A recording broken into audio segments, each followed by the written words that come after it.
सदाशिवसमारम्भां शङ्कराचार्यमध्यमाम् अस्मदाचार्यपर्यन्तां वन्दे गुरुपरम्परां श्रुतिस्मृतिपुराणानामालयं करुणालयं नमामि भगवत्पादं शङ्करं लोकशङ्करं शङ्करं शङ्कराचार्यं केशवं बादरायणं सूत्रभाष्यकृतौ वन्दे भगवन्तौ पुनः पुनः ईश्वरो गुरुरात्मेति मूर्तिभेदविभागिने व्योमवद्व्याप्तदेहाय दक्षिणामूर्तये नमः। श्रीचिद्घनगणेशाय नमो मह्यं सुखं नित्यं स्वप्रकाशं व्यापकं नामरूपयोः अधिष्ठानं बुद्ध्यबोध्यं बुद्धेरतृप्यत्वनिर्मलम् अपारं सर्ववेदान्तवेद्यं प्रत्यक्परं महः तदेवाहं न मत्तोऽन्यदिति मे निश्चिता मतिः।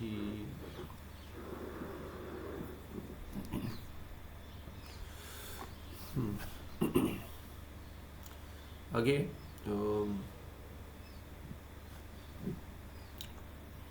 विराट और विश्व में एकता,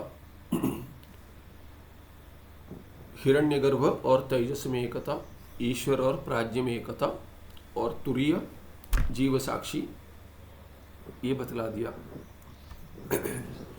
आगे कहते हैं एवं एवं विराटात्मक विश्वस्य एकोनविंशति मुखानि सन्ति। तो ये जो अपने आप को म्यूट कर दीजिए, थोड़ा पीछे कुछ हवा का पता नहीं कुछ तो शब्द आ रहा है।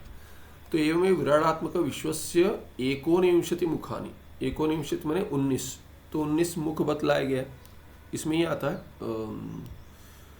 मांडुक्य उपनिषद में 19 मुख आते करके बताते। तो क्या है वो मुख? यहाँ पे एक टिप्पण, एक नहीं है, जो टिप्पण दिए हैं वो रह गए थे, देखेंगे। प्राण 5 प्राण पंच, कर्मेंद्रियाणि पंच, इंद्रियाणि पंच। तो प्राण, पंच प्राण, पंच कर्मेंद्रिय और पंच ज्ञानेन्द्रिय, ये मिलकर 15 हो गए। फिर अंतःकरण चतुष्टयम इति एतानि मुखानि, और अंतःकरण चतुष्टयम, अंतःकरण के 4 जो विभाग करके हम देखते हैं, मनः, बुद्धि, चित्त और अहंकार। तो ये 4 मिलकर 15 और 4 19 हो गए। तो ये 19 विराट के और विश्व के दोनों के मुख कहे जाते हैं। वैसे ही सूक्ष्म शरीर अभिमानी हिरण्यगर्भ और तेजस जो उसके भी 19 मुख कहेंगे। ये टिप्पण था, आप देखेंगे, विराट, ईश्वर, विश्व, तेजस और प्राज्ञा पर। तो ये 5 क्या टिप्पण है? सकल प्राण शरीरेषु अहम इति अभिमान करणात्, सभी प्राणी शरीर, सकल प्राणी शरीरेषु माने स्थूल शरीर प्राणी का जो होता है, केवल मनुष्य का नहीं, सभी प्राणियों का, उसमें अहम ऐसे जो अभिमान करता है, उस कारण से क्या हो जाता है? ईश्वरः वैश्वानर इति कथ्यते। वही एक ही ईश्वर है, एक ही तत्व है, वो ईश्वर जो समष्टि है, वही जब ये सभी प्राणियों के शरीर के साथ अभिमान करता है, ये मेरा शरीर है, जो विश्व रूप में आता है, पीछे चमक रहा है स्क्रीन, तो वहाँ जब ये अभिमान कर लेता है स्थूल शरीर में, जैसे 11वें अध्याय में भगवान कृष्ण दिखाते विश्वरूप दर्शन कहते हैं, तो वही विश्वरूप दर्शन सभी स्थूल शरीर जब भी ईश्वर ले लेते हैं, माने ये सब मेरा है, ऐसे जब ये अभिमान करते तभी वो ईश्वर को वैश्वानर कहते हैं या विराट कहते हैं, इति कथ्यते। और विराट का क्या अर्थ है? उसका व्युत्पत्ति अर्थ दिखाते हैं। यौगिक अर्थ माने व्युत्पत्ति, कैसे उसका डिराइव, कैसे डिराइव की विविधम राजते अनेकदा प्रकाशते इति सह एव वैश्वानरः विराट इति अभिधीयते। तो राजृदीप्तौ धातु है, राजृदीप्तौ, और विविधम, ये वी क्या है? विविध अर्थ में, उसमें जो वी उपसर्ग लग गया, तो वी पूर्वक राज धातु, और वो उसमें क्विप प्रत्यय लग जाएगा तो विराट बन जाएगा। तो विविधम राजते, भिन्न भिन्न प्रकार से जो प्रकाशित भिन्न भिन्न प्रकार से प्रकाशित होता है। अनेकदा प्रकाशते, ये कह दिया, अनेकदा भिन्न भिन्न प्रकार से, अनेकधा, तो ये प्रकारवाची धा है। प्रकाशते इति सह एव वैश्वानर विराट इति अभिधीयते। तो उसी वैश्वानर को क्या कह देते? विराट कह देते, क्योंकि सकल प्राणी शरीर विश्व सभी संपूर्ण विश्व में जो जो प्राणी है उनके शरीर में, विश्व के शरीर में अभिमान करता है, इसीलिए वैश्वानरः ऐसे। और वही वैश्वानर विराट, क्योंकि विविधम राजते इति विराट। फिर ईश्वर क्या है? ये ईश्वर सकल जीवानां कर्मानुसारेण फलदानात् ईश्वर इति नाम। तो ईट धातु से बनाया, तो यानी ईश, तो क्या है कि सब पर नियंत्रण करना, ये अर्थ है धातु का। उसी से वरच प्रत्यय हो गया, ये ताच्छिल्य वरच है। तो ईश्वर ऐसे क्यों? क्योंकि सभी जीवों के कर्म के अनुसार फल देता है। जैसे राजा देता है, ईशितृत्व है, सबका परिपालन करता है और फलदान देता है, इसीलिए उसको कर्म के अनुसार देता है सभी जीवों को, इसीलिए उसको ईश्वर कहते हैं। सूक्ष्म देहाभिमान अपरित्यागेन एव स्थूल देहे अहम इति अभिमानवान। तो स्थूल देह में अभिमान बिना छोड़े, सूक्ष्म देह में अभिमान बिना छोड़े स्थूल देह में भी जुड़ जाता है, अभिमान करता है अहम इति। तो सब मिश्रित है। सूक्ष्म देह में पहले अभिमान होकर उसके बाद स्थूल में होगा, तो सूक्ष्म देह का अभिमान छूट नहीं जाएगा, उसके साथ स्थूल देह में भी अभिमान होता है। इसीलिए जागृत अभिमानी को, जो जीव है, उसको विश्वः इति उच्यते। तो सूक्ष्मत्व को, सूक्ष्म शरीर में तो अभिमान रख लिया, उसके साथ स्थूल में भी, स्थूल शरीर में अभिमान किया, इसलिए जीव को विश्व कहते हैं। तेज शब्दवाच्य अंतःकरण सहित प्राणेन्द्रिय अध्यक्षः स्वप्नाभिमानी जीवः तेजस इति अभिधीयते। तो ये विश्व जो है जागृत स्थान में, स्थूल में जो अभिमान रखता है, और सूक्ष्म में तो होता ही है। अभी तेज शब्द वाच्यान्तःकरण, अंतःकरण को तेजस भी कहते हैं, और वो तेजस शब्द का जो वाच्य है अंतःकरण, उसके साथ सहित प्राणेन्द्रिय अध्यक्ष, प्राणेन्द्रियों का भी अध्यक्ष होकर उसमें स्वप्न स्थान में अभिमान करता है, स्वप्नाभिमानी वो जीव क्या है, उसको तेजस कह देते हैं, इति अभिधीयते। प्राज्ञ, सुषुप्ति अभिमानी को प्राज्ञ कहते हैं। वो शब्द कैसे आया? प्रपूर्वक अज्ञ, तो अज्ञ जानाति इति ज्ञः, न ज्ञः इति अज्ञः, और प्रपूर्वक अज्ञ प्राज्ञ हो गया। सुषुप्ति काले स्वप्रकाश आत्म आनंदेन सह अज्ञान वृत्तेः सत्वात्। अज्ञ क्यों कहते हैं? क्योंकि अज्ञान का आवरण तो रहता है सुषुप्ति में, चैतन्य ढक जाता है, और हमने देखा आनंद की अभिव्यक्ति होती है। तो स्वप्रकाश आत्म आनंदेन, बिना किसी विषय के स्वयं अपने स्वरूप का आनंद जो अविद्या में प्रतिबिंबित होता है, उसका अनुभव करता है सुषुप्ति काल में। इसीलिए प्रकर्ष, आनंद का प्रकर्ष तो है। और अज्ञ क्यों है? क्योंकि चैतन्य ढका गया है, इसलिए अज्ञान भी है, इसीलिए उसको प्राज्ञ कहते हैं। स्वप्रकाश आत्मा आनंदेन सह अज्ञान वृत्ते सत्वात् सुषुप्ति अभिमानी जीवः, सुषुप्ति में जिसका अभिमान है उस जीव को प्राज्ञ कहते हैं, इति कीर्त्यते। ये हो गया टिप्पण, 5 टिप्पण थे, वो हो गया। आगे अगले पन्ने पर ये 19 मुख बताए थे। कहते भोगस्य साधन भूतत्वात् मुखानि इत्युच्यन्ते। ये 19 मुख कहते हैं। 5 पंच प्राण, 5 कर्मेंद्रिय, 5 ज्ञानेन्द्रिय और अंतःकरण के 4 भेद। तो सब क्या है? भोग के साधन है।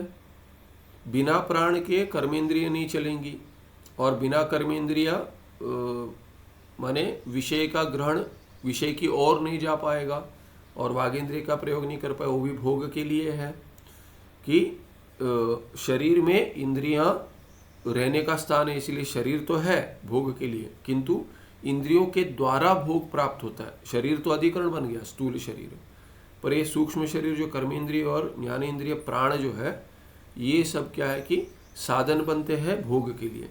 उसके साथ अंतःकरण भी है, अंतःकरण के 4 विभाग जो है वो भी भोग के लिए, इसीलिए भोगस्य साधन भूतत्वात् मुखानि इत्युच्यन्ते। मुखा माने द्वार है, साधन है, इसीलिए उसको मुख कह देते हैं।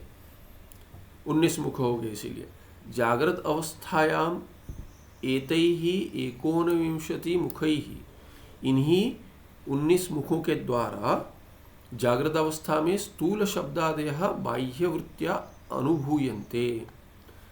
तो ये स्थूल शब्दादय, शब्द स्पर्श रूप रस गंध जो है वही विषय है इंद्रियों के। ये स्थूल जो है उन्हीं का अनुभव होता है। सूक्ष्म शब्द स्पर्श, ये सूक्ष्म जो पंच महाभूत है उनका अनुभव नहीं होता है। किनका अनुभव होता है? स्थूल का, पंचीकृत जो है उसके जो गुण है, उनके जो गुण है उनका अनुभव होता है। तो शब्दादय बाह्यवृत्त्या अनुभूयन्ते, जब भी बाहर है, ये सब बाहर है। पंच महाभूत जो है ये भीतर भी है बाहर भी है, पर इंद्रियों द्वारा अनुभव तो बाहर का होता है। इसीलिए बाह्यवृत्त्या अनुभूयन्ते, यही एकोनविंशति माने 19 मुख है, उनका अनुभव होता है। आगे कहते हैं तस्माद् विराट रूप, जो विराट स्थूल समष्टि स्थूल शरीर अभिमानी है, तस्माद् विराट रूप विश्व, ये विराट का रूप में ही जो विश्व है, विश्व कौन है? व्यष्टि अभिमानी। तो समष्टि अभिमानी के रूप में जो व्यष्टि अभिमानी है, दोनों में एकता है, उसको क्या कहते हैं? स्थूल भुक। स्थूलम भुंगते इति स्थूल भुक उपपद तत्पुरुष है। स्थूल का भोग करता है क्योंकि स्थूल विषयों का भोग करता है, इसीलिए उसको स्थूल भुक कहते हैं।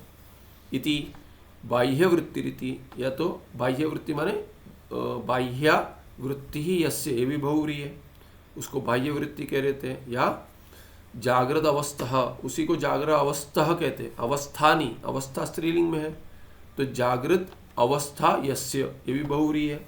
यस्य विश्वस्य स विश्वः जागृत अवस्था, तो जागृत जिसकी अवस्था है, बाहर जिसकी वृत्ति है और स्थूल का भोग जो करता है, उस विराट रूप विश्व को इतने सारे शब्दों से कह रहे थे। इति च कथ्यते। अभी चतुर्दश त्रिपुट्यः, ये पहले आया था, उसके चतुर्दश त्रिपुटियाँ होती है करके आया था। उन्होंने कहा कि ये इसका कुछ महत्व नहीं है, जब ये आएगा तभी देखेंगे। तो अभी ये कहते हैं कि ये त्रिपुटी क्या है और चतुर्दश त्रिपुट्यः क्या है ये, तो इसको देखेंगे हम। इसका उतना महत्व नहीं है, तो ये बाकी जगह उसका विश्लेषण उतना नहीं आता, तो इसको देख लेंगे। थोड़ा माने उतना गहरा ज्ञान नहीं चाहिए हमें। तो चतुर्दश क्या है त्रिपुटिया? कहते भोग साधनेषु प्राणादिषु एकोनविंशति मुखेषु श्रोत्रादि दशेन्द्रियाणि अंतःकरण चतुष्टयं च इति चतुर्दश मुखानि स्वस्व विषयाणां साहाय्यं स्वस्व देवतानां च साहाय्यं अपेक्षन्ते। प्रक्रिया क्या है कि इंद्रिय, हर इंद्रिय के एक अधिष्ठातृ देवता है। अधिष्ठातृ देवता का अनुग्रह होता है तो हम विषय का ग्रहण करते हैं इंद्रियों द्वारा। यदि कम हो जाता है अनुग्रह तो क्या हो जाता है? इंद्रियां कम काम करती है। इसीलिए उस इंद्रिय के जो अधिष्ठातृ देवता है उनसे प्रार्थना करते हैं और उनका जो भी अनुग्रह प्राप्त होता है तो इंद्रियों में शुद्धता आती है, बढ़त आती है, अच्छा काम करते हैं। तो अभी क्या कह रहे हैं, ये जो एकोनविंशति मुख है, 19 मुख जो बताए, वो श्रोत्रादि दशेन्द्रियाणि, ये प्राणादिषु भोग साधनेषु, ये प्राणादि क्या है? भोग साधन है। उन इंद्रियों के एकोनविंशति मुख जो है वही साधन है, 19 है। उनमें क्या है? श्रोत्रादि दश इंद्रियाणि और अंतःकरण चतुष्टयम्। ये तो पहले देखा हमने कि इसमें 10 कर्मेंद्रिय और ज्ञानेंद्रिय मिलकर 10 हो गए और अंतःकरण 4 है और प्राण 5 है। तो क्या कहते हैं, ये पंच प्राण जो है उसको हटा देंगे 19 में से, तो चतुर्दश बचेंगे। 19 में से 5 हट गए, चतुर्दश मुखानि। तो ये कहते हैं अंतःकरण चतुष्टय और 10 इंद्रिय, ये 14 जो है प्राण को हटा देंगे, पंच प्राण को। तो ये चतुर्दश मुखानि स्वस्व विषयाणाम साहाय्यम स्वस्व देवतानां च साहाय्यम अपेक्षन्ते। क्योंकि 5 कर्मेंद्रिय और 5 ज्ञानेंद्रिय के लिए और अंतःकरण के 4 जो है विभाग, मन, बुद्धि, चित्त और अहंकार, इनके सब अधिष्ठात्र देवता है। प्राणादि पंच को हटा दिया है, तो ये जो चतुर्दश मुख हो गए उनको अपने विषय को लेकर, माने अपने विषय में जुड़कर कार्य करने के लिए क्या सहाय्य चाहिए? अपने अपने जो अधिष्ठातृ देवता है उनका सहाय्य चाहिए। देवता विषययोः सहाय्यमन्तरा केवलैः एतैः चतुर्दश मुखैः भोगः न संभवति। बिना अधिष्ठातृ देवता के तो केवल इंद्रियों द्वारा, मुख द्वारा तो भोग संभव नहीं है, तो उनका तो अनुग्रह चाहिए। क्योंकि हर देवता के साथ भी उनका जो फल रूप में अपेक्षा कर कर जिन्होंने, जिस जीव ने कर्म किया है वो देवता प्राप्ति हुई है, उन देवता को का क्या काम है? अधिष्ठातृ देवता बनना, कि इंद्रियों का कार्य कराना, काम कराना। तो इसीलिए वो उनका कार्य है और उनके बिना ये भोग संभव नहीं है जीव को। तस्मात् पंच प्राणः चतुर्दश त्रिपुट्यश्च विराट रूप विश्वस्य मुखानि इत्युच्यन्ते। और ये क्या है कि 5 प्राण जो है और ये चतुर्दश त्रिपुटिया, इनको क्या विराट रूप विश्व का मुख कह देते। विराट का मुख्य, क्योंकि वो अभी क्या हो गया कि अधिष्ठातृ देवता तो समष्टि है, वो सभी इंद्रियों के लिए अधिष्ठातृ, सभी के इंद्रियों के लिए अधिष्ठातृ देवता है। माने यदि चक्षुरिंद्रिय के सूर्य देवता है तो वो केवल एक जीव के लिए नहीं, सभी जीवों के अधिष्ठातृ देवता है चक्षुरिंद्रिय के लिए। तो इसीलिए विराट के विराट रूप जो विश्व है, विराट के भी हो गए और विश्व के व्यष्टि के भी हो गए। मुखानि इत्युच्यन्ते। अभी कहते हैं कि मुखम देवता विशेष इति त्रयाणाम समूहस्य त्रिपुटी इति नाम। अभी त्रिपुटी क्यों कह दिया? चतुर्दश मुख तो कह रहे हैं, आप त्रिपुटी भी कह रहे हैं। त्रिपुटी में तो 3 होते हैं, एक अभी चतुर्दश मुख माने 14 मुख हो गया, और 14 मुख में आप कह रहे 14 त्रिपुटी हो गए, माने 14 में हर 14 में एक एक जो है उनमें 3 है। क्या 3 है? तो कहते हैं मुखम देवता विशेष। मुख माने साधन जो है, इंद्रिय या मन इत्यादि, माने जो चतुर्दश के अंतर्गत है मुख, वो मुख एक, और उसी इसका एक अधिष्ठात्र देवता होगा और उसका एक विषय भी होगा। इसीलिए विषय, मुख और देवता तीनों को मिलकर त्रिपुटी कहते हैं। इसमें जैसे त्रिपुटी ये कहाँ आता है? प्रमाण, प्रमेय और प्रमा या प्रमाता, इनको लेकर, तीनों को लेकर त्रिपुटी कहते हैं। अभी वैसे ही त्रिपुटी मुख को लेकर भी कह दिए। माने ये चतुर्दश त्रिपुटी क्या है? ये मुख, देवता और विषय। मुख माने साधन, इंद्रिय हो, कर्मेंद्रिय हो, ज्ञानेंद्रिय हो या मन चतुष्टय हो, अंतःकरण चतुष्टय, मनादि चतुष्टय। तो ये मुख साधन जो है उसका विषय होगा, और उस विषय में जुड़ने के लिए जो मुख या साधन है, ये साधन केवल साधन काम नहीं कर पाएगा, भोग नहीं देगा जीव को, क्योंकि अधिष्ठातृ देवता की अपेक्षा है, सहाय्य, उसका सहाय्य चाहिए। तो ये अधिष्ठातृ देवता भी उसके अंतर्गत है, त्रिपुटी बन जाती है। त्रयाणाम समूह से त्रिपुटी इति नाम। ये तीनों मिलकर उनका समूह को त्रिपुटी कहते हैं। सा च त्रिपुटी एवं वर्ण्यते। उसका वर्णन कैसे करते हैं शास्त्र में? श्रोत्रेन्द्रियम अध्यात्मम तद विषय शब्द अधिभूतम दिग अभिमानी देवता अधिदैवम। तो क्या कहते हैं ये? अभी त्रिपुटी में क्या हो गया? विषय, इंद्रिय और देवता आ गए। तो श्रोत्रेंद्रिय लीजिए, एक उदाहरण देते हैं। तो श्रोत्रेंद्रिय जो है, उदाहरण मैंने सबका बताएंगे। अभी श्रोत्रेंद्रिय जो है एक इंद्रिय, उसका विषय क्या है? शब्द। तो ये श्रोत्रेंद्रिय का जो विषय है वो अधिभूत है, और इंद्रिय क्या है? अध्यात्म में। इंद्रिय अध्यात्म में। अध्यात्म माने ये पूज्य स्वामी जी कहते हैं क्या? Centred on one self. इसका अनुवाद करते हैं सेंटर्ड ऑन वन सेल्फ। तो श्रोत्रेंद्रिय एक का है, इंद्रिय एक का है, तो उसका जो इंद्रिय है वो अध्यात्म इंद्रिय है, और विषय जो है वो सबके लिए है, तो अधिभूत है वो। तो शब्द विषय जो है वो अधिभूत है, सबके लिए।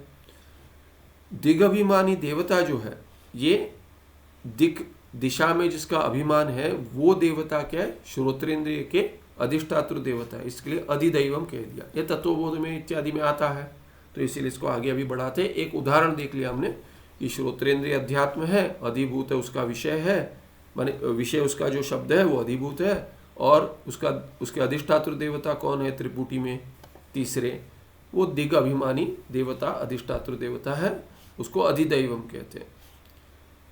तो ये तीन हो गया, अध्यात्म, अधिभूत और अधिदैव। हम जो शांति मंत्र पढ़ते हैं वो शांति मंत्र में भी क्या है, उसका पाठ अध्यात्म, अधिभूत और अधिदैव, ये तीन बाधा है, उसकी शांति के लिए हम प्रार्थना करते तीनों की। तो ये त्रिपुटी में तीनों है। अत्र क्रिया शक्ति ज्ञान शक्तिभ्याम युक्तानि इंद्रियाणि अंतःकरणम च अध्यात्मम इत्युच्यते। अभी क्या कहते हैं, इसमें क्रिया शक्ति जो है और ज्ञान शक्ति।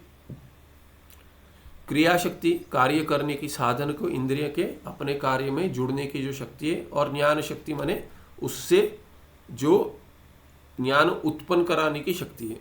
और क्रिया शक्ति इसमें भी होगा, कर्मेंद्रिय में क्रिया शक्ति होगी और ज्ञानेंद्रिय में ज्ञान शक्ति होगी, ऐसा भी देख सकते हैं। उससे युक्तानि इंद्रियाणि, उससे युक्त, इस शक्ति से युक्त है। कर्मेंद्रिय क्रिया शक्ति से युक्त है और ज्ञानेंद्रिय ज्ञान शक्ति से युक्त है, ऐसा कह सकते हैं। तो ये युक्त जो इंद्रियाणि है, उस इंद्रिय के साथ ये अंतःकरणम च अध्यात्मम इत्युच्यते। अंतःकरण के बिना काम नहीं करेंगे इंद्रिय, अंतःकरण पीछे होना चाहिए, इसीलिए अंतःकरण उसके अंतर्गत है कार्य में। कार्य कराने के साधन में अंतःकरण एक कर्ण है, साधन क्या कर्ण है, वो कर्ण अंदर जो कर्ण है उसको भी अंतःकरण कहेंगे। इंद्रिया तो बाहर जाती है और अंतःकरण क्या है कि भीतर है, वो ही बाहर जाता है, उसकी वृत्ति बाहर बनती है, किंतु वो बाह्य नहीं है। अंतःकरण भीतर है, इंद्रियाणि बाह्य जाते हैं, ले जाती हैं और बाहर की ओर है। और अंतःकरण क्या है कि इंद्रियों के साथ जुड़कर उसके पीछे रहकर कार्य करता है। माने इंद्रिया जो कार्य करती है वो अंतःकरण के बिना नहीं करती। तो अंतःकरण तो क्या है कि प्रत्येक इंद्रिय के लिए आवश्यक है। इंद्रिय क्या है कि शब्द के साथ, श्रोत्रेंद्रिय शब्द के साथ जुड़ेगी, चक्षुरेंद्रिय रूप के साथ जुड़ेगी, तो एक एक विषय के साथ जुड़ेगी और ज्ञान कराएगी। अंतःकरण तो सभी के साथ चाहिए, सभी विषयों के ग्रहण के लिए अंतःकरण आवश्यक है, सभी इंद्रियों के साथ जुड़कर काम करता है। तो इसको अध्यात्म कहते हैं, उसके माने जुड़कर ही अध्यात्म कहते हैं। जो इंद्रिय को अध्यात्म कह दिया श्रोत्रेंद्रिय को, वो श्रोत्रेंद्रिय अंतःकरण के साथ समझना चाहिए। श्रोत्रेंद्रिय जो है अंतःकरण के साथ अध्यात्म है। तेषाम विषय अधिभूतमिति कीर्त्यते, उनका विषय तो अधिभूत है, वो देख लिया हमने। और तेषाम सहायभूत देवता माने अधिष्ठातृ देवता अधिदैवम इति अभिधीयते, ये समझ में आ गया। तो अभी आगे हर एक इंद्रिय के साथ देखेंगे। विषय और इंद्रिय तो हमें पता है, इंद्रिय अध्यात्म बन जाएगा और विषय उसका अधिभूत कहलाएगा। ये एक बार समझ में आएगा तो अधिष्ठातृ देवता कौन है देखकर आगे बढ़ेंगे, वो अधिदैव हो जाएगा। तो इंद्रियम अध्यात्मम, तो इंद्रिय अध्यात्म है, तद विषय स्पर्श, उसका विषय स्पर्श है, अधिभूत कहेंगे उसको। और वायु अभिमानी देवता जो है अधिदैव, माने उसके अधिष्ठातृ देवता, वायु में जो अभिमान करते हैं वो देवता। वायु कह रहे थे, वायु ही कहते हैं। तो वायु माने जड़ वायु नहीं, वायु में जो अभिमानी देवता है वो स्पष्ट समझ लेना चाहिए, उतना ही। फिर कहते हैं नेत्रेंद्रिय माने चक्षुरेंद्रिय जो है उसको अध्यात्म कहते हैं। अध्यात्मम रूपम अधिभूतम, उसका विषय रूप है, अधिभूत है विषय। और सूर्य अधिदैवम है, माने उसका अधिष्ठातृ देवता है चक्षुरेंद्रिय का। रसनेन्द्रियम अध्यात्मम रस अधिभूतम वरुण अधिदैवम, तो रसनेन्द्रिय क्या है, उसका विषय रस है, तो इंद्रिय हो गया अध्यात्म साधन, कर्ण अंतःकरण के साथ जुड़ करके समझना चाहिए। और अधिभूत क्या है, वो उसका विषय रस जो है वो अधिभूत है। और अधिदैव किसको कहते हैं, तो कहते हैं वो वरुण जो है वो अधिष्ठातृ देवता है। घ्राणेन्द्रियम अध्यात्म, वरुण माने क्या, वरुण में जो ये वरुण देवता जिनका नाम है, जो वर्षा में अभिमानी कहते हैं। घ्राणेन्द्रियम अध्यात्म, गंध अधिभूतम, अश्विनी कुमारौ अधिदैवम, अश्विनी कुमार दो है, तो दो अधिष्ठातृ देवता है किसके, घ्राणेन्द्रिय के, जिसका विषय है गंध। तो अध्यात्म अधिभूत और अधिदैव हो गया, त्रिपुटी हो गई। अथवा इसके एक और एक यहाँ पे दोनों एक, तो अथवा करके कह दिए, तो अश्विनी कुमार या अथवा पृथ्वी अभिमानी देवता अधिदैवम। तो कहीं शास्त्र में अश्विनी कुमार वो बताया गया, कहीं पृथ्वी बताया गया गंध का। गंध के देवता। तो पृथ्वी में अभिमानी देवता जो है, वहाँ पे एक टिप्पण है, सूर्याश्वस्य घ्राणाभ्याम अश्विनी कुमारयोः उत्पत्ति वर्णनात्। घ्राण देवता नहीं, घ्राण देवते अश्विनी कुमारौ इति केचन आहो। तो कहीं कहीं आया है, तो कहते हैं सूर्य अश्व से घ्राणाभ्याम, तो किसी के घ्राण से उत्पन्न हुए दोनों करके कहते हैं सूर्य अश्व के। तो वो कौन है? अश्विनी कुमार, तो वो उत्पन्न हुए, अश्विनी कुमार हो उत्पत्ति वर्णनात्, उनकी उत्पत्ति हुई है, इसीलिए घ्राण देवता दोनों को घ्राण देवते द्विवचन में कह देते हैं, दो है इसीलिए। अश्विनी कुमारो इति केचन आओ, एक जगह आया है। कोई कहते हैं पृथिव्या घ्राणस्य उत्पन्नत्वात्, क्योंकि पृथ्वी का जो राजसिक अंश है उससे इंद्रिय उत्पन्न हुए, ये घ्राणेन्द्रिय उत्पन्न हुआ है, इसीलिए क्या है कि पृथ्वी अभिमानी देवता को घ्राण देवता कह देते हैं, अधिष्ठात्र देवता। वार्तिकारा आहु, वार्तिकारा, तो वार्तिक, या क छूट गया, क जोड़ लीजिए, वार्तिकारा आहु ऐसे। तो ये हो गया टिप्पण।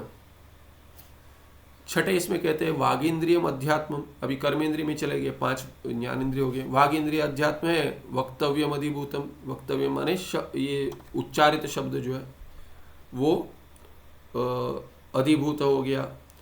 फिर उसके अधिष्ठात्र देवता कौन है? अग्नि देवता, तो अधिदैवम, उसके अधिष्ठात्र। 2 नंबर टिप्पणी कहते हैं वचन क्रियाया विषयभूत पदार्थ वक्तव्यमित्युच्यते। तो वचन क्रिया का जो विषय है उस पदार्थ को ही वक्तव्यम कह रहे हैं यहाँ पे। माने वाक, जो उच्चारित वाक शब्द है, वो सुना जाता है उसको भी शब्द कहेंगे, पर जो बोलता है वो उसको भी शब्द कहेंगे। तो ये वचन जो है उसको, वचन क्रिया का जो विषय है पदार्थ, उसको वक्तव्यम कह रहे हैं। स वचन क्रिया द्वारा वागींद्रिय से अधिभूतम, तो विषय है, इसलिए वचन क्रिया के माध्यम से वाग इंद्रिय जो अध्यात्म है उसका विषय क्या है, उसको अधिभूत कहेंगे, माने वक्तव्य को। एवमेव सर्वेन्द्रियाणाम स्वस्व क्रिया द्वारा विषयभूत पदार्थ अधिभूतम इति नियम। ये तो ऊपर आया मूल में कि अधिभूतम विषयों को कहते हैं इंद्रिय के। क्वचित स्थूल दृष्टिया वचनादि क्रिया एवं अधिभूतम इत्युच्यते। तो ये क्या है कि कहीं कहते हैं कि स्थूल दृष्टि से देखकर कहते हैं ये वचन क्रिया जो है उसका विषय शब्द नहीं कहते, जो क्रिया है, बोलने की क्रिया है, उसी को अधिभूत कहते, वही विषय कह देते। विषय नहीं कहते पर अधिभूतम कह देते उसी को। ये भेद है, उतना ठीक है, उतना माने आवश्यक नहीं है। ग्रंथ की संपूर्णता के लिए देख रहे हैं, इसमें उतना महत्व नहीं है। माने इतना महत्व है कि जिसको यदि अनुग्रह चाहिए कि किस देवता को प्रार्थना से क्या लाभ होगा, उतना ही है, अधिक उससे कुछ नहीं है। इतना समझना चाहिए कि ईश्वर ही ऐसे अधिष्ठात्र देवता के रूप में प्रतीत होते, इतना समझने के लिए आवश्यक है। उससे अधिक माने इसमें अध्यात्म चिंतन में उससे अधिक कुछ नहीं है, लाभ नहीं है उतना। तो अग्नि देवता हो गया। अभी पाणेन्द्रियम अध्यात्मम पदार्थ ग्रहणम अधिभूतम इंद्र अधिदेवम। तो पाणेन्द्रिय जो है वो क्या है कि उसको अध्यात्म कहते हैं, उसका विषय जो है वो है पदार्थ ग्रहण करना, तो वो अधिभूत हो गया। ये ग्रहणम देखिए, पदार्थ ग्रहणम जो है ये क्रिया है, तो इसीलिए उसको भी अधिभूत कह रहे थे, और इंद्र उसका अधिष्ठात्र देवता अधिदेव हो गए। पादेन्द्रियम अध्यात्मम गमनाधिभूतम गमनम अधिभूतम विष्णु अधिदेवम। तो विष्णु पाद के अधिष्ठात्र देवता है और गमन उसका विषय है, इसलिए अधिभूत है वो। पायुरध्यात्मम मल विसर्जनम अधिभूतम यमः अधिदैवम। तो यम अधिष्ठात्र देवता है पायु इंद्र के, और मल विसर्जन उसका विषय है, अधिभूत है, कार्य है उसका। उपस्थेन्द्रियम अध्यात्मम ग्राम्य सुखोत्पत्ति ही मैथुन सुखोत्पत्ति अधिभूतम। तो प्रजाजनन जो है वो करना वही उस विषय है, और उसको क्या कहेंगे, अधिभूतम कहेंगे। उपस्थेन्द्रिय उसका अध्यात्म हो गया, साधन, और प्रजापति जो देवता है वो उसके अधिष्ठात्र देवता अधिदैव हो गए। मन अध्यात्म, अभी 10 इंद्रियां हो गई, अभी आगे मनादि चतुष्टय में चलते हैं। तो मन क्या अध्यात्म है, मंतव्यम संकल्प इत्यादि करते, संकल्प विकल्पात्मक मन। तो मन क्या है, अध्यात्म है, उसका मंतव्य जो है माने संकल्प इत्यादि वो अधिभूत उसका विषय है। चंद्र अधिदेव, चंद्र देवता मन का देवता कौन है, चंद्र अधिष्ठात्र देवता, अधिदेवम कहते हैं। बुद्धि अध्यात्म बोद्धव्यम निश्चय, निश्चयात्मिका बुद्धि, तो बुद्धि क्या है, अध्यात्म है, उसका विषय क्या है, निश्चय कराना, बोद्धव्यम जो है जो समझने का विषय है उसको अधिभूतम कहेंगे। और बृहस्पति अधिदैवम, बृहस्पति क्या है, अधिष्ठात्र देवता है। अहंकार, अहंकार होना चाहिए, अहंकार अध्यात्मम, आकार छूट गया यहाँ पे, अहंकार अध्यात्म। और अहंकार का विषय क्या है, अहंकर्तव्यम अधिभूतम, मैं हूँ ये, मैं हूँ ये हूँ वो हूँ इत्यादि, ये उसको अधिभूतम कहेंगे, उसका विषय। रुद्र अधिदैवम, ये रुद्र उसका अधिष्ठात्र देवता है। आगे अंतिम वाला क्या है, चतुर्दश जो है चित्तम अध्यात्म, और त्रिपुटी में क्या है, अध्यात्म अधिभूत और अधिदेव। तो चित्त हो गया अध्यात्म, इसका कार्य क्या है, चिंतनम माने स्मृति इत्यादि लेकर आना, स्मरण करना, ये हो गया अधिभूतम। और उसके क्षेत्रज्ञ साक्षी अधिदैवम, साक्षी क्षेत्रज्ञ जो है उसी को अधिदैव अधिष्ठात्र देवता कहते हैं। क्या है ये साक्षी, यहाँ पे नीचे टिप्पणी में लिखते हैं साक्षी चैतन्यम क्षमा कीजिए, साक्षी चैतन्यम चित्तस्य आश्रयत्वात् तस्य अनुग्रह करोति। तो इस साक्षी चैतन्य चित्त का आश्रय है, तो इसीलिए क्या कहते हैं, उसका अनुग्रह कारक है। वैसे तो ये सभी का आश्रय है, केवल चित्त का नहीं, सभी का आश्रय साक्षी चैतन्य है वस्तुतः। क्योंकि यहाँ एक रह गया, चित्त एक, बाकी सबके लिए अधिष्ठात्र देवता है, तो ये चित्त क्या है, तो कहते हैं तस्मात् साक्षी चैतन्यम चित्तस्य अधिदैवम इति उच्यते। तो ऐसे कहते हैं, साक्षी चैतन्य उसका अधिष्ठात्र देवता है। अतएव केचन आचार्य चिंतन रूपम स्मृति ज्ञानम साक्ष्याश्रितम आहुः। इसलिए हमने पहले देखा है, स्मृति जो है, स्मृति अंतःकरण में वृत्ति बनती है, स्मरण की भी वृत्ति बनेगी, पर उसका विषय क्या है, न बाह्य है और भीतर भी उसका विषय करके कुछ नहीं है। जैसे सुख दुखादि घटपटाद से भिन्न है, घटपट बाह्य है, सुख इत्यादि तो भीतर है, तो इसीलिए बाह्य, इसके लिए बाह्य विषय में अंतःकरण जाता है। ये हमने प्रक्रिया देखी थी ज्ञान उत्पत्ति के लिए, घट ज्ञान पट ज्ञान के लिए। और सुख दुखादि का अनुभव करने के लिए, क्रोध इत्यादि का अनुभव हो रहा है, उसके लिए साक्षी भाष्य कहते थे, क्योंकि उसमें क्या है कि वृत्ति जो है वो अंतःकरण में बन रही है, जिसका विषय भीतर ही है, तो इंद्रियों द्वारा बाहर जाने का कोई कार्य नहीं है। तो विषय तो भीतर है, सुख दुखादि अंतःकरण में है, और उसकी वृत्ति जो है वही अंतःकरण में भीतर है, तो वो कैसे भाषण होगा, तो इसीलिए उसको साक्षी भाष्य कह दिया। तो नहीं तो क्या है कि वो वृत्ति स्वयं प्रकाशित तो नहीं कर सकती है, नहीं तो कर्तृकर्म विरोध हो जाएगा, तो साक्षी भाष्य। अभी स्मरण जो है, स्मरण जब भी कर रहे हैं तो उसका विषय कहाँ है, वो तो भूतकाल में चला गया है, इसीलिए बाहर तो नहीं है, और भीतर है उसका क्या है कि स्मरण कर कर वो आकार ले लेता है, तो वो भी सुख दुखादि जैसे ही है, पर सुख दुख क्या है, अभी सुख जो उत्पन्न हो रहा है या दुख, वो तो अभी वर्तमान काल में है, किंतु स्मरण जो है उसका विषय भूतकाल का है, इसीलिए वो प्रत्यक्ष भूतकाल का विषय तो यहाँ नहीं है। तो स्मरण उसका आकार एक, जैसे कि वो भूतकाल का विषय है वैसे वो भूतकाल में है वैसा ही आकार ले लेता है। तो इसीलिए क्या कहते हैं कि वो चैतन्य, साक्षी चैतन्य उसका आश्रय होने के कारण ही क्या कह रहे थे, केचन आचार्य, कोई क्या कहते हैं, प्रक्रिया में हमने देखा था ज्ञान की प्रक्रिया में कि ये स्मरण भी ज्ञान है पर वो अनुभव नहीं है, स्मृति भिन्नम ज्ञानम अनुभव। तो स्मृति ज्ञान क्या है, वो भी क्या है, चिंतन रूप होने, जो स्मृति ज्ञान है, चिंतन करते कि अरे भूतकाल में ये हुआ था, ऐसे वो स्मरण के साथ चिंतन हो रहा है, वो जो है माने उसका स्वरूप वो है, चिंतन है, इसीलिए उसको साक्षी आश्रित कह देते, साक्षी आश्रितम आहु केचन आचार्य। क्वचित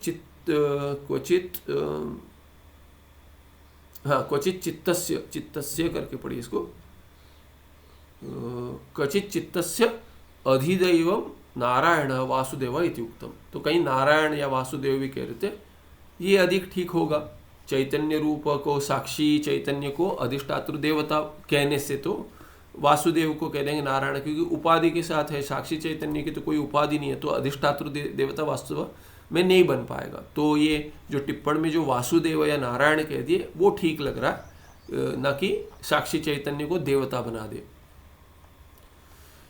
एताश्चतुर्दश त्रिपुट्यः पंच प्राणाश्च मिलित्वा एतानि विराट रूपस्य विश्वस्य एकोनविंशति मुखानि। तो विश्व कौन है? विराट रूप है, माने समष्टि रूप में ही जागृत अवस्थाभिमानी व्यष्टि विश्व है, उसके ये 19 मुख हो गए, जिसमें चतुर्दश त्रिपुटी है और 5 प्राण है।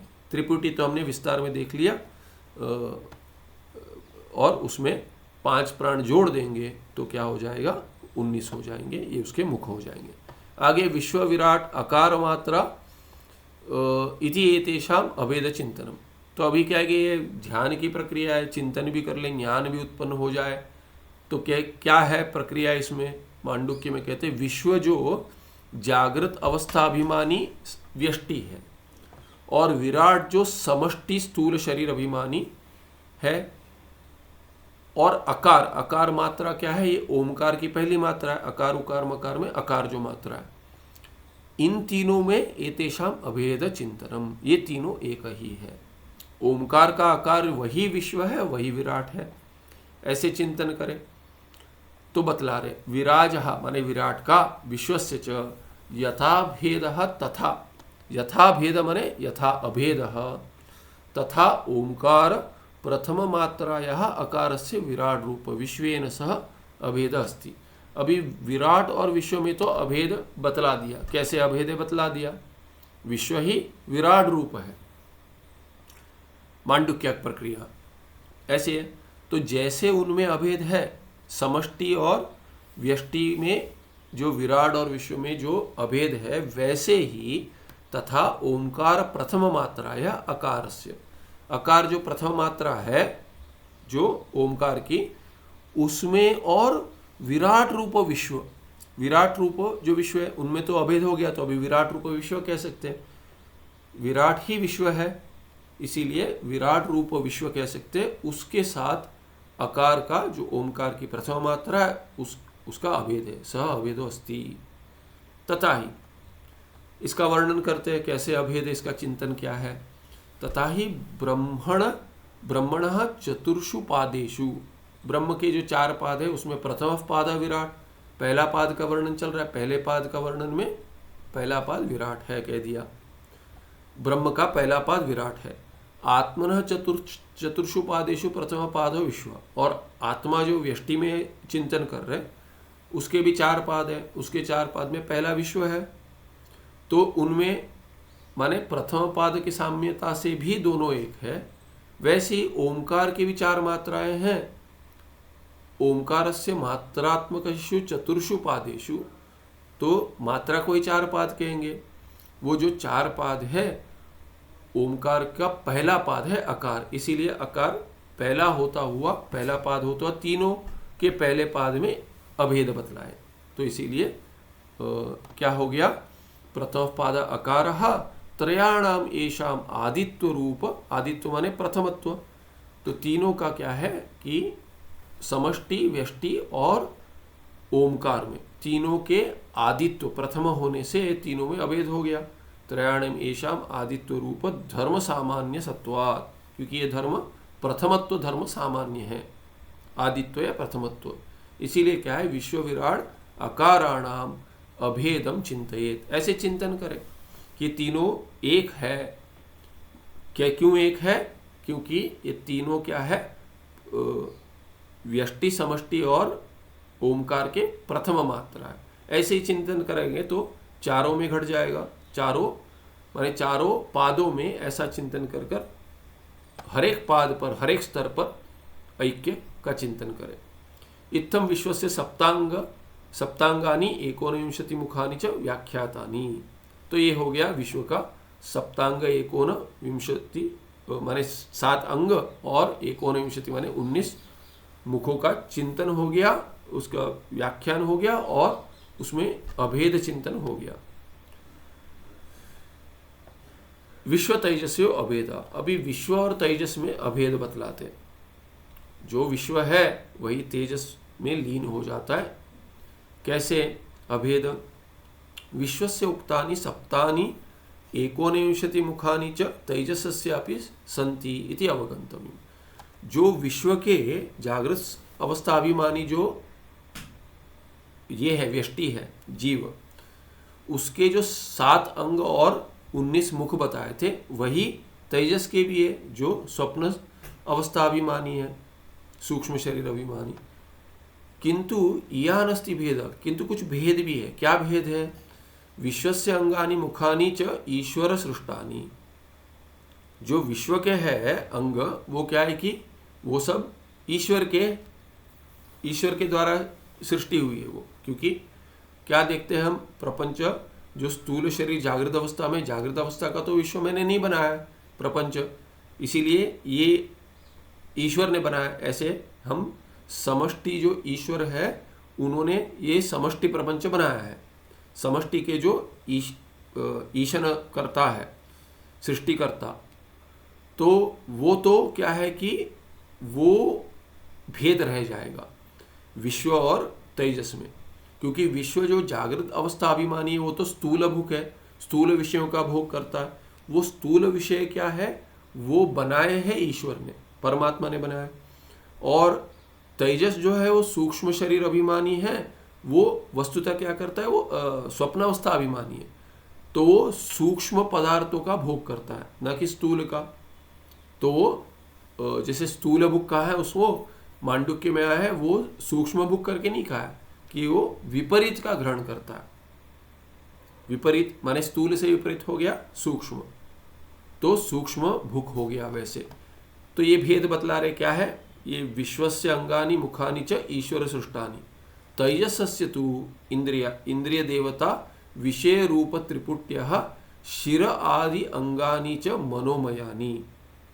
मन की सृष्टि है ये। स्वप्न क्या है? मन की सृष्टि है।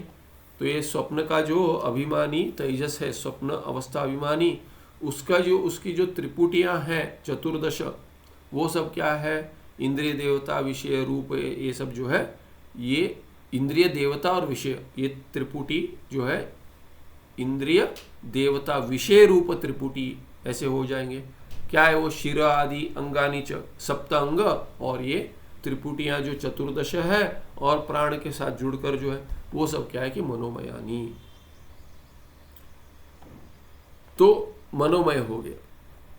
तेजसस्य भोग सूक्ष्म। हाँ, और ये भी भेद हो गया।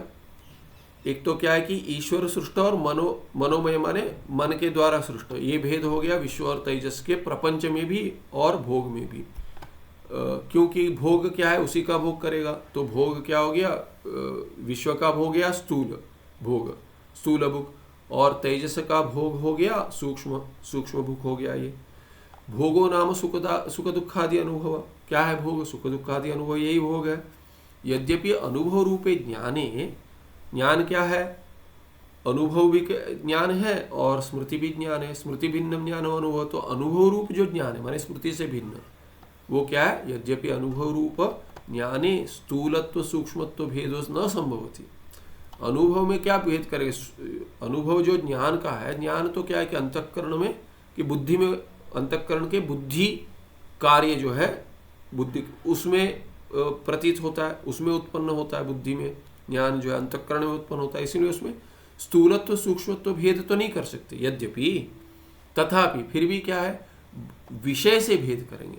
किस विषय का ज्ञान है? ज्ञान तो ठीक है बुद्धि में हो रहा है, अंतःकरण में हो रहा है, किंतु वो ज्ञान किस विषय का है? बाहर के स्थूल विषय का है कि अंदर जो सूक्ष्म विषय का है? तो वैसा तो भेद हो सकता है। सुख दुखादि तो सूक्ष्म ही है, किंतु भोग तो सुख दुख है और सुख दुख सूक्ष्म है, इसीलिए भोग तो सूक्ष्म ही है। किंतु वो भोग का विषय जो है कि उत्पन्न सुख दुख किसके द्वारा हो रहा है? बाह्य विषय से हो रहा है कि भीतर के विषय से हो रहा है? इसीलिए उसमें भेद करेंगे। तथापि बाह्य शब्द आदि विषय संघात संधात, या पे ये नकार नहीं चाहिए, या तो ये अनुस्वार नहीं चाहिए, या तो ये नहीं चाहिए। तो क्या कहना चाहिए? संबंधात होना चाहिए। बकार छूट गया लगता है, संबंधात, हाँ संबंधात कहेंगे, बकार नहीं, ब छूट गया है बीच में। तो तथापि बाह्य शब्दादि विषय संबंधात, संधात का कोई अर्थ नहीं है, तो संबंधात साक्षात जायमान सुख दुखादि साक्षात्कार स्थूल इत्युच्यते। तो ये भी यद्यपि विश्व और तेजस के 7 अंग है और 19 क्या है कि 19 उसके ये मुख है, किंतु उसमें क्या है कि स्थूल भोग करना और सूक्ष्म भोग करना ऐसा भेद है, और एक में स्थूल प्रपंच का निर्माता वो नहीं है, ईश्वर है, और सूक्ष्म प्रपंच का निर्माता दूसरे में वही है, ये भेद हो गया मनोमय होने से। अभी कहते हैं कि सुख दुख का भोग में भेद नहीं है, एक ही है सुख दुख, तो सूक्ष्म स्थूल सूक्ष्म भेद नहीं हो पाएगा, पर विषय से भेद कर लेंगे।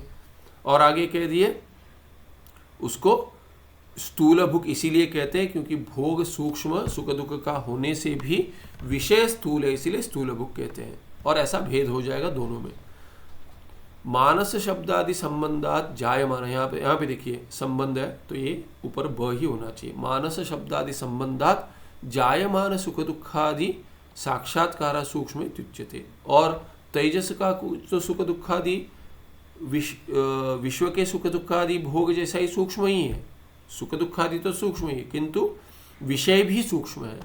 मानस शब्दादि संबंधात जायमान, तो ये मानस है, सूक्ष्म विषय के साथ ही संबंध होने से स्वप्न में सुख दुखादि साक्षात्कार होता है, इसीलिए सूक्ष्म इत्युच्यते, सूक्ष्म भोग करता है तेजस, क्योंकि विषय भी मानस है, सूक्ष्म है, न कि विश्व के विषयों जैसा स्थूल।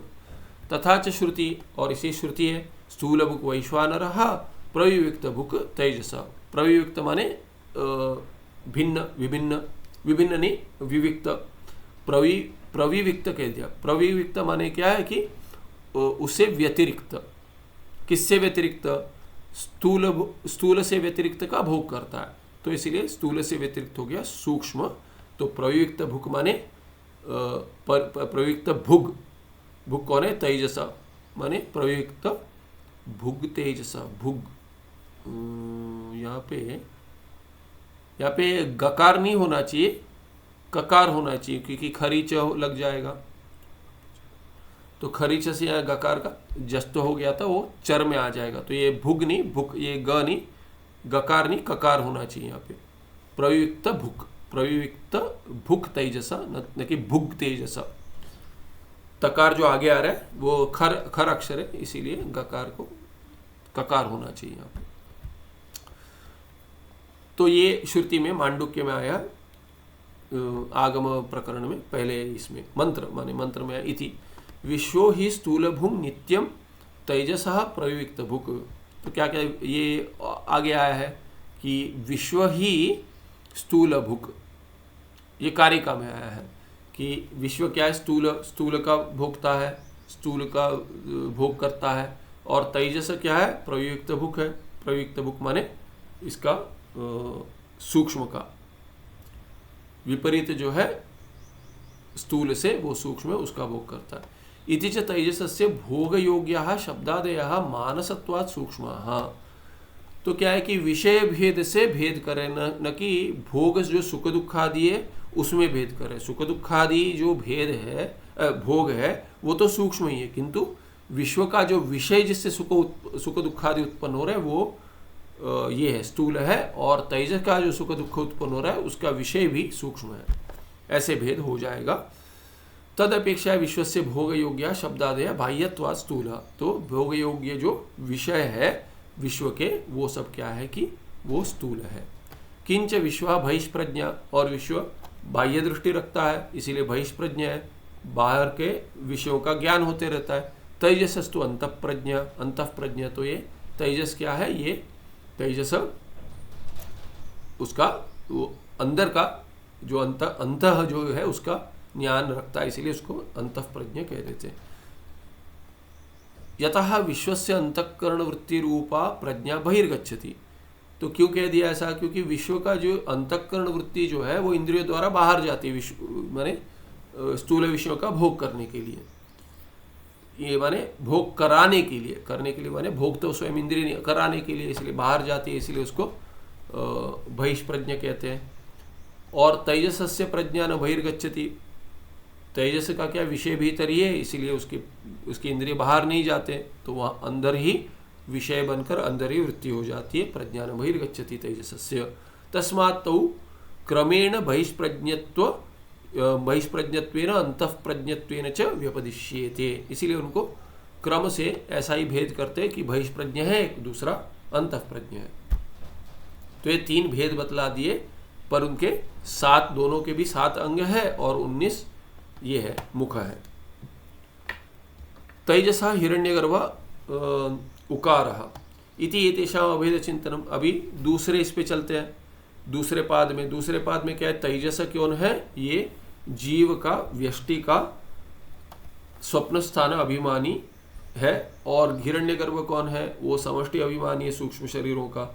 और उकार क्या है कि द्वितीय पाद है ओमकार का, इसीलिए सभी तीनों द्वितीय पाद में एतेषाम अभेद चिंतनम कैसे करेंगे। यथा विश्व विराजो हो अभेदः तथा तेजस हिरण्यगर्भयोर अभेदाज्ञेय, जानना चाहिए जैसे पहले पाद में समष्टि और व्यष्टि का अभेद है, वैसे ही दूसरे पाद में भी समष्टि और व्यष्टि का अभेद है, ऐसा जानना चाहिए।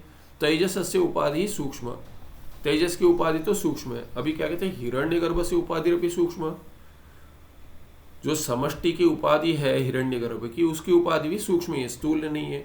तो दोनों में सूक्ष्म उपाधि होने के कारण भी तस्मात् तयोः ऐक्यम, माने उनमें अभेद, ऐक्य इस कारण से भी हो जाएगा कि दोनों की उपाधि तो क्या है, व्यष्टि और समष्टि में सूक्ष्म ही है, तो दोनों में अभेद, ऐसा चिंतन करे, ऐक्य चिंतन करे, बोध्यम जानना चाहिए। तेजस हिरण्यगर्भयोः एकत्व निश्चित्य ओंकार से द्वितीय मात्रया उकारण स तयोर अभेदम चिंतयेत। अभी क्या कहते हैं कि ये अभी हिरण्यगर्भ रूप तेजस हो गया क्यों, क्योंकि दोनों में अभेद हो गया, तो हमें समस्त पद बना देंगे, दोनों एक ही है। हिरण्यगर्भ रूप तेजस जो है उसमें और ओमकार जो द्वितीय मात्रा है, वो द्वितीय पाद है, उनमें अभेद, उकारेण, उकार के साथ उकारेण सह तयो अभेदम, उनका अभेद हो जाएगा, या हिरण्यगर्भ रूप तेजस का अभेद हो जाएगा। एक भी ले सकते हैं, द्विवचन में दिए तयो कयो तेजस हिरण्यगर्भयो, या फिर लेंगे हिरण्यगर्भ रूप तेजस, उसका अभेद हो जाएगा उकार मात्रा के साथ।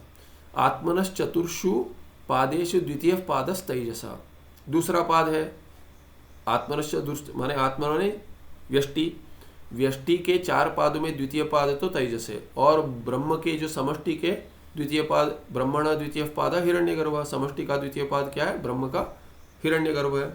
ओमकार मात्रासु द्वितीय मात्रा उकार, और ओमकार में द्वितीय मात्रा क्या है, पाद, वो उकार है, तो द्वितीयत्व भी हेतु बन जाएगा। द्वितीयत्व त्रयाणामेषां समान धर्म, तो द्वितीय पाद होने से, इनमें समान धर्म होने से क्या हो जाएगा, तस्मात् त्रयाणाम ऐक्यम चिंतयेत, इसीलिए तीनों में एकता, ऐसा चिंतन कर सकते हैं।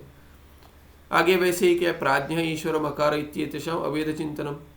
अभी कहते हैं प्राज्ञ जो है व्यष्टि में तीसरा पाद है सुषुप्ति अभिमानी, और ईश्वर कौन है, समष्टि अभिमानी, मकार और तीसरा पाद है समष्टि का, वैसे ही ब्रह्म का, और मकार क्या है, मकार तीसरा पाद है किसका, ओमकार का। इति एतेषाम अभेद चिंतनम, इन तीनों का भी अभेद चिंतन, जैसे मांडुक्य में आया है वैसे ही आगे विश्लेषण कर रहे हैं। प्राज्ञम ईश्वर रूपम जानियात, प्राज्ञ को जानो, ईश्वर ही है वो, सुषुप्ति में तो कोई भेद नहीं है, द्वितीय कुछ है ही नहीं सुषुप्ति में, और ईश्वर क्या है, अद्वितीय है, इसीलिए क्या है कि दोनों में एकता है, वहाँ पे कोई प्राज्ञ में कोई प्राज्ञ इस शरीर का उस शरीर का इत्यादि नहीं है, इस मन का प्राज्ञ उस मन का प्राज्ञ कोई नहीं है, अब बीज रूप में चला गया सब। अविद्या है, अविद्या में कोई भेद नहीं कर सकते, क्योंकि अविद्या ही बीज रूप है, उसमें अभी इसकी अविद्या उसकी अविद्या करके भेद नहीं है, माया रूप हो गया जैसे कि, इसीलिए प्राज्ञ क्या है, ईश्वर रूप है, ऐसे जान लो। प्राज्ञस्य कारण शरीर उपाधि, प्राज्ञ की क्या है, कारण शरीर ही उपाधि है, अविद्या कारण शरीर, अविद्या या माया जो है, तो ये ईश्वर का, ईश्वर से अपनी कारण में उपाधि, माया उपाधि है, तो माया उपाधि ही उपाधि का ईश्वर, और प्राज्ञ को ने कारण, अविद्या उपाधि का जीव प्राज्ञ। ईश्वर प्राज्ञस्य पादेषु ईश्वर प्राज्ञश्च पादेषु तृतीय, दोनों क्या है कि एक समष्टि में तृतीय है, ब्रह्म के समष्टि के पादों में, 4 पादों में ईश्वर तीसरे हैं, और प्राज्ञ कौन है, जीव व्यष्टि के 4 पादों में तृतीय है, इसीलिए दोनों क्या है, तृतीय, दोनों ही तीसरे स्थान पर है, तीसरे पाद के स्थान पर। ओंकार से तृतीया मात्रा मकार, और ओंकार में तीसरी मात्रा मकार है, स्पष्ट है ये। त्रिषु एतेषु तृतीयत्वस्य समान धर्मत्वात् तेषाम ऐक्यम चिंतेत, इनमें अभेद ऐक्य चिंतन कैसे करें, ये तीनों कौन है, व्यष्टि समष्टि और ओंकार में ये तीनों क्या है, मात्रा, ये सब क्या तीनों तृतीय है, इसीलिए उस साम्य धर्म से एकता हो गई, ऐसा चिंतन करें। स्वयं प्राज्ञा प्रज्ञान घन भवती, प्रज्ञान घन करके मांडुक्य में कहा गया, उसमें घनत्व है, प्रज्ञान का घनत्व है, उस बीच में कुछ नहीं है, कुछ बीच में व्यवच्छेद नहीं है, कि जैसे कि संपूर्ण प्रज्ञान ही है, जैसे कि जागृत अवस्था में ज्ञान होता है, बीच में कुछ टूटते रहता है, ये वैसा नहीं है। स्वप्न में भी क्या है कि किसी का ज्ञान होता है, कभी कुछ बीच में छूटता है, कि कैसे क्या है कि सतत ज्ञान नहीं हो रहा है, बीच में कुछ छूट रहा है, कि ज्ञान उत्पन्न हो रहा है, फिर वहाँ पे छूट दूसरे का हो रहा है, ऐसे करते करते भिन्नता है, ऐसे भिन्नता नहीं है, प्रज्ञान घन है सुषुप्ति में, सोयम प्राज्ञा प्रज्ञान घन भवती, घनत्व है उसका, कहीं व्यवच्छेद नहीं है प्रज्ञान में। यस्मात् जागृत स्वप्नयोः यावन्ति ज्ञानानि स्थितानि तानि सर्वाणि सुषुप्तौ घनी भवन्ति, क्योंकि ये घनीभूत हो जाते, जो ज्ञान है जागृत अवस्था का, जो स्वप्न का ज्ञान है प्रपंच का, वो सब क्या है कि वो सब इसमें अंतर्गत हो रहा है, माने कैसे हो रहा है, वो सब इसमें लीन हो रहा है, प्रपंच सहित लीन हो रहा है। तो प्रपंच तो ज्ञान है प्रपंच का, वो भी सब लीन हो रहा है सुषुप्ति अवस्था में प्राज्ञ में, इसीलिए प्राज्ञ ज्ञान का घन हो गया, उसमें प्रज्ञान का घन हो गया, इसीलिए घनी भवंती। यहाँ पे एक नंबर टिप्पण है दिए हैं, वाक्य समाप्त कर देते हैं। अविद्या मात्र रूपता भजंती इति यावत, क्या अर्थ हो गया कि एक ज्ञान का घन हो गया पर अविद्या से ढका हुआ है, इसीलिए अविद्या मात्र में लीन हो गया सब कुछ, अविद्या मात्र रूपता भजंती इति यावत, माने स्पष्ट अभिव्यक्ति नहीं है उसकी, सभी ज्ञान लीन हो गए उसमें, सभी विषय जो है वो ज्ञान से अभिन्न है, वो सभी एक हो गए अविद्या में सुषुप्ति अवस्था में, इति यावत। टिप्पण में दे रही यथा तंडुल कणा जलेन पिंडीकृता, ये कण जो है कणा जलेन पिंडीकृता, तंडुल कण, जैसे भात ले ले, तंडुल कण माने जो अभी चावल है उसको पका दिया जल के साथ, पिंडीकृत, और क्या है कि उसके साथ मिश्रित कर कर उसका एक बना दिया उसको, जैसे कि एक हो गया, वो लड्डू बना दिया उसका, या मोदक बनाते हैं महाराष्ट्र इत्यादि में, तो एक हो गया, जैसे कि पिसा हुआ नहीं है पर वो एक हो जाता है। भात ही ले लीजिए जो मैंने चावल पकाया हुआ, उस पानी में क्या है कि मिलाकर एक कर देते उसको, एक ही भवंती। तथा यथा वा, दूसरा उदाहरण देते, यथा वृष्टि उदक बिंदवः निम्न देशम प्राप्य तड़ागादि रूपेण एक ही भवंती। वर्षा जब गिर रही है बाहर तो बारिश में दिख जाता है कि अरे पानी बरस रहा है, तो दिखता है बूंद बूंद दिखते हैं, ऐसे बरस रहे, ऐसे भिन्नता दिखती है। पर जब ये भूमि पर गिर गई और बह रही है निम्न प्रदेश में, तभी तो एक हो गया, तभी तो बूंद भिन्न नहीं है। तो गिरते समय वर्षा के बूंद भिन्न है पर एक हो जाते हैं भूमि पर। वैसे एक उदाहरण ले लीजिए, तड़ाग आदि रूपेण, उसके बाद वो जाकर एक जगह इकट्ठे हो गए, तड़ाक बन गया इत्यादि, वापी कूप इत्यादि, कुएं में गिर गया पानी तो एक हो गया। वैसे तथा जागृत स्वप्न कालीन नाना ज्ञानानि, तो जागृत काल में वैसे ही और स्वप्न काल में जो ज्ञान है नाना है, विभिन्न है। वो सब नाना विभिन्न ज्ञान क्या है, ज्ञानानि सुषुप्त अविद्यायाम एकी भवन्ति, सुषुप्ति के अविद्या में एक हो जाते, वो सब लीन हो जाते। तादृश अविद्या प्रतिबिंबित चैतन्य रूप प्राज्ञ जीव अधिष्ठान कूटस्थ सहित प्रज्ञान घन इत्युच्यते। तो किसको प्रज्ञान घन कहते हैं, तो बोलते ये जो वैसा वाला जो अविद्या में प्रतिबिंबित चैतन्य है, चैतन्य का तो प्रतिबिंब अज्ञान में होते रहता है, फिर वही आगे जाकर अंतःकरण में होता है, वही आगे जाके फिर विषय में जुड़ जाता है स्थूल शरीर द्वारा, इंद्रियों द्वारा। तो ये तादृश अविद्या प्रतिबिंब चैतन्य जो रूप है वो प्राज्ञ जीव है, वही प्राज्ञ है। वो प्राज्ञ जीव क्या है? अधिष्ठान कूटस्थ चैतन्य जो बिंब है, जिसका प्रतिबिंब अंत अविद्या में हो रहा है, उसके सहित अधिष्ठान कूटस्थ चैतन्य के साथ प्रज्ञान घन इत्युच्यते। क्योंकि अज्ञान जो है उसको अज्ञान घन कह दिए। प्रज्ञान क्यों कहते? प्रज्ञान है, प्राज्ञान तो नहीं है। तो प्राज्ञान क्यों नहीं कहते?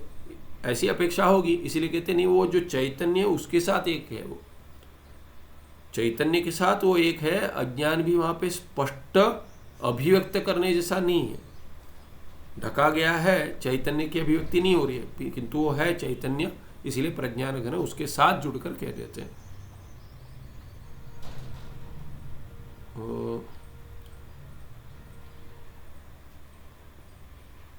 ठीक है, 1 नंबर टिप्पणी हो गई। तस्मात् प्राज्ञा प्रज्ञान घन इत्युच्यते, इसीलिए प्राज्ञ को प्रज्ञान घन कह देते हैं।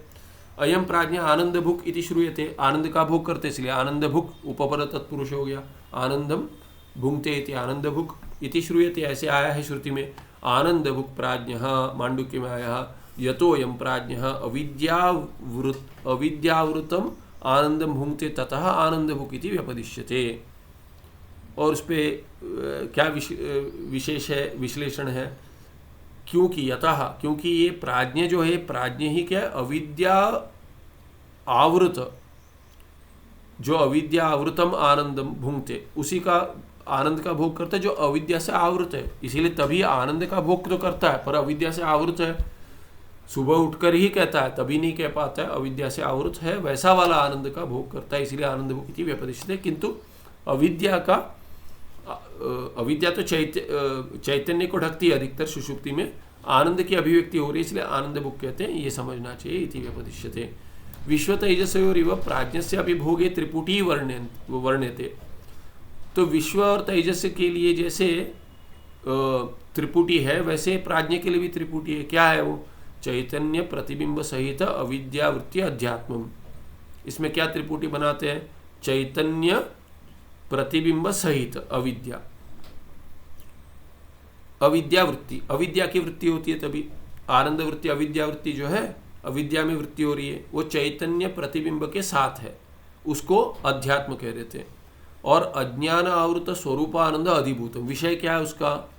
उसका विषय है आनंद। कौन सा आनंद? स्वरूपानंद। स्वरूपानंद कैसा वाला?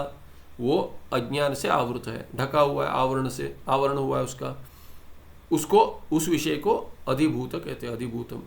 और सुषुप्ति अवस्था में ईश्वर अधिदैवम, ईश्वर ही अधिष्ठात्र देवता है उसके, ईश्वर स्वयं अंतर्यामी कहते हैं, ईश्वर अधिदैवम इति। इत्थम विश्व बहिष्प्रज्ञः तैजसा अंतःप्रज्ञः प्राज्ञः प्रज्ञानघनश्च भवति। न ये तो प्रज्ञानघन में यहाँ पे ये नहीं दिए, ये न मांडुक्य में आए, न अंतःप्रज्ञ न बहिष्प्रज्ञ इत्यादि, न वो अंतःप्रज्ञ है न बहिःप्रज्ञ, न अंतःप्रज्ञ न बहिष्, न उभय प्रज्ञ, दोनों भी नहीं है। माने दोनों जुड़कर है क्या? तो अच्छा बाहर उसकी प्रज्ञा नहीं है, अंदर होगी? नहीं, अंदर नहीं है, तो बाहर होगी? वो भी नहीं है। तो कह रहे अच्छा दोनों जगह एक साथ होगी, बाहर और अंदर? नहीं। तो इसलिए न बहिष्प्रज्ञ, न अंतःप्रज्ञ न बहिष्प्रज्ञ न उभयतः प्रज्ञा, दोनों भी नहीं है, एक एक भी नहीं है, दोनों भी नहीं है। ऐसे मांडुक्य में वर्णन आता है। इत्थम विश्व बहिष्प्रज्ञा तैजसा अंतःप्रज्ञा। और प्राज्ञ क्या है? ये प्रज्ञान घन है, उसकी न बाहर दृष्टि है न अंदर दृष्टि है, न दोनों है एक साथ। अनया रीत्या विश्व बहिष्प्रज्ञा तैजसो अंतःप्रज्ञा प्राज्ञा प्रज्ञान घनश्च भवति। तो ये इत्थम और अनया रीत्या दोनों में कोई भेद नहीं है। यहाँ पे बोले इत्थम माने प्रकारवाची थल लगा उसमें, और अनया रीत्या माने इस रीति से, वही कह दिए विश्व बहिष्प्रज्ञा। तो इसमें विश्व करके बोल्ड में किए, यहाँ पे बहिष्प्रज्ञा से बोल्ड में किए, तो उतना ही भेद है, कुछ नहीं है उसमें। वही वाक्य दोबारा कह दिया, 3 वाक्य दोबारा कह दिया। ये 303 हो गया, 304 अगले पाठ में देखेंगे कि विश्वादि जो है ये तीनों का भी एकता होगी। अभी ये तीनों का विश्वादि नाम त्रयाणाम एकत्वम तुर्यस्य ईश्वर साक्षिणा अभेदम च चिंतित, तीनों पादों का हो गया। अभी चतुर्थ जो तुर्य है और ईश्वर साक्षी जो है, तुर्य कौन है? जीव साक्षी है, उनमें अभी अभेद का चिंतन अगले पाठ में देखेंगे। सुखम नित्यं स्वप्रकाशं व्यापकं नाम रूपे अधिष्ठानं बुद्धे बोध्यं बुद्धेर्दृक्यत्व निर्मलमपारं सर्ववेदांत वेद्यं प्रत्यक् परम तदेव अन्नमत्तो नीति में निश्चितामति। नमस्ते, धन्यवाद।